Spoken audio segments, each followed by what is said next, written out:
I'm glad to see the administration acknowledge the importance of the Manufacturing Extension Partnership Program. I've met with several companies in Oregon who have benefited from the MEP program, so through NIST, thank you very much. I'm also encouraged to see the administration focusing resources on innovative energy projects at ARPA-E, specifically the potential of battery technology.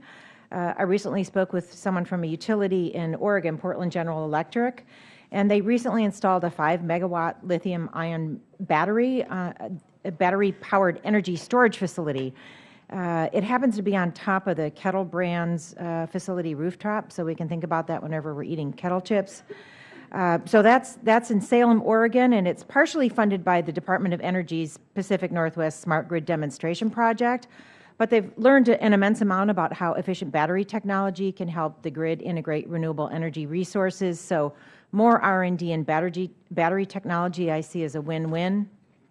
Really a common goal, and what we've been talking about throughout this hearing and all the disciplines is how we keep our country competitive, how do we have an innovative workforce.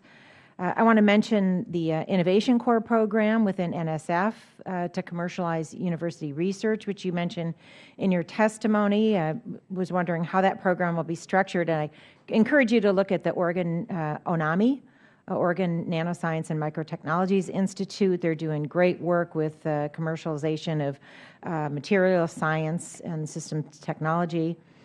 I want to follow up on the STEM education discussion as well. You referenced the 21st Century Community Learning Centers, a way to bring STEM education outside the traditional school day. I recently met with students at the Forest Grove, Oregon High School who are part of the 4-H Tech Wizards after-school program.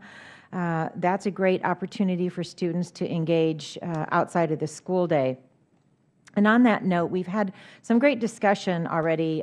Dr. Barron, Representative Kennedy, and Representative Holdren mentioned the FIRST robotics program. Hands-on learning is so important.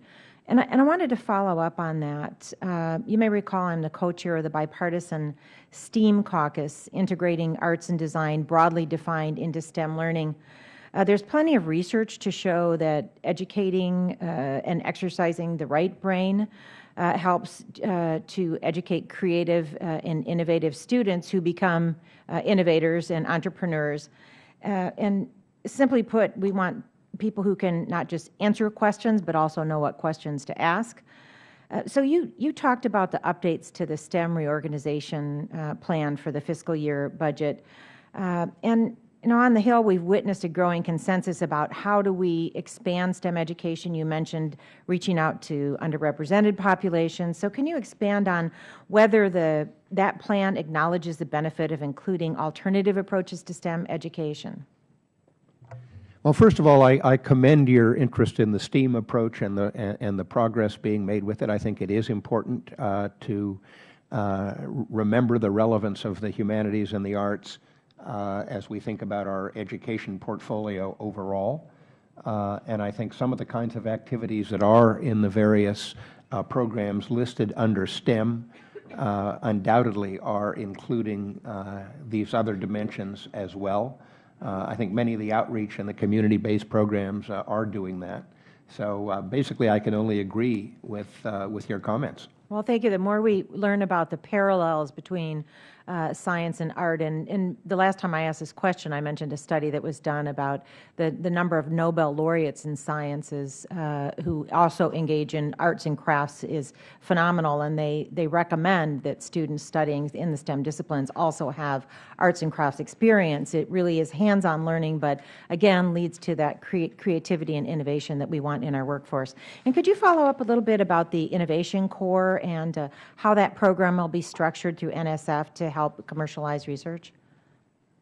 Well, that is a program that's already been going on in NSF, and my understanding is that it is already successful in basically including in a number of the activities that NSF funds training on how to be an entrepreneur, how to translate discoveries in the laboratory into practical applications that can become the basis of businesses and social good.